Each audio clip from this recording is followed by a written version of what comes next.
नमस्कार मित्रों, मैं पारुल गुप्ता, वीटी लोगो सपोर्ट इंडिया की वरीयर। आज मैं आप सभी के सामने अपनी एक स्टोरी की सच्ची घटना आप सबके सामने प्रस्तुत कर रही हूँ। इस घटना को प्रस्तुत करने के लिए रविंद्र जी का बहुत बहुत शुक्रिया। बहुत सालों से मैं कोशिश में थी कि कोई ऐसा प्लेटफॉर्म मिले जहाँ मैं अपनी कहानियों को, अपनी घटनाओं को सबके सामने ला सकूं। आज मुझे ये मौका मिला है। मैं आप सभी को एक छोटी सी घटना बताना चाहूंगी। मेरे परिवार में, मेरी फैमिली में हम 4 बहनें और 2 भाई थे।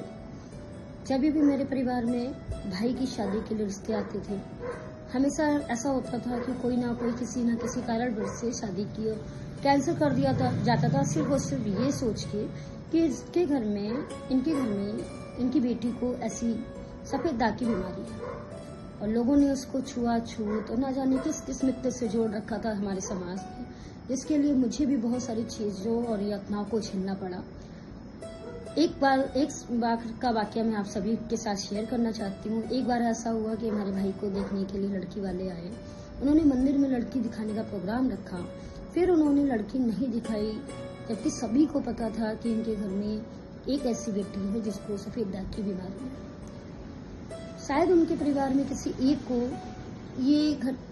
मेरी बीमारी के बारे में नहीं पता था। मैं वहाँ पे गई भी नहीं थी। जैसे उनके फैमिली मेंबर को ये चीज़ पता चली कि मुझे ऐसी प्रॉब्लम है, उन्होंने अपनी लड़की को भी नहीं दिखाया।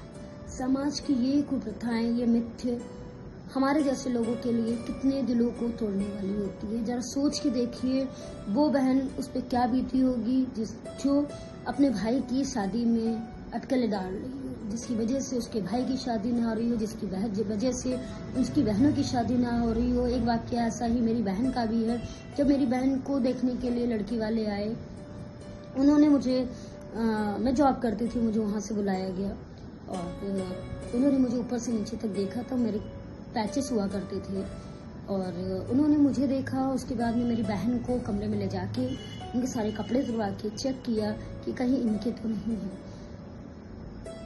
मैं आप सबसे पूछना चाहूंगी, किसी के घर में ये सफेद दाग की बीमारी जिसको है, क्या उस घर के पर्सन को क्या करना चाहिए? भगा देना चाहिए, मार देना चाहिए, या उनको जीने का हक नहीं है? मैं आप सबसे पूछती हूँ कि क्या कमी है मुझ में? भगवान ने मुझे 2 हाथ दिए, 2 पैर दिए, 2 आंखें दी, वो पूरा शरीर दिया जो एक नॉर्मल इंसान के पास होता है। मुझे नहीं लगता कि मेरे पास किसी चीज की कमी है। कमी तो है समाज में, लोगों के सोच में, जो आज भी सफेद दाग को ऐसी बीमारी के नाम से जोड़ते हैं जो छुआछूत की बीमारी और आनुवंशिक बीमारी का भी नाम इसको देते हैं।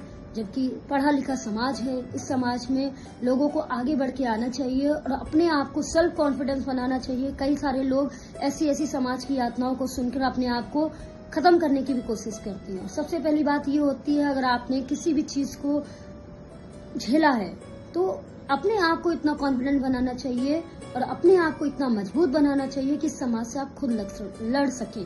आज मैंने अपनी लाइफ में बहुत सारी चीजें झेली हैं, पर मैं इतनी कॉन्फिडेंट हूँ, आज मैं सब कुछ वो कर सकती हूँ जो एक नॉर्मल इंसान कर सकता है। और मुझे नहीं लगता मैं किसी भी डिजीज या किसी भी बीमारी से झेल रही हूँ। क्या कमी है, उन लोगों से पूछिए जिनके हाथ नहीं है, उन लोगों से पूछिए जिनके पैर नहीं है, उन लोगों से पूछिए जिनकी इंटरनल बीमारियां हो जाती हैं। हमारी बीमारी का नाम दे दिया गया है एक रंग को बदलने का। तो ये पहचान हमारी रंग से नहीं, हमारे दिल से होनी चाहिए, हमारी सोच से होनी चाहिए। समाज में ये बदलाव लाना बहुत जरूरी है। इस बदलाव की पहल हमारे रविंद्र जी ने की है और बहुत बहुत शुक्रिया करना चाहूंगी मैं उनका, जिसके माध्यम से मुझे ये प्लेटफॉर्म मिला। और आप सभी से, उन वीटी लोगो वॉरियर्स से मैं रिक्वेस्ट करूंगी कि समाज में आगे आएं और एक दूसरे का हाथ पकड़ के समाज को आगे बढ़ाएं। धन्यवाद। वीटी लोगो सपोर्ट इंडिया से आप जुड़िए और इस चैनल को आगे करिए, सब्सक्राइब करिए, लाइक करिए और हमारा सपोर्ट करिए। धन्यवाद।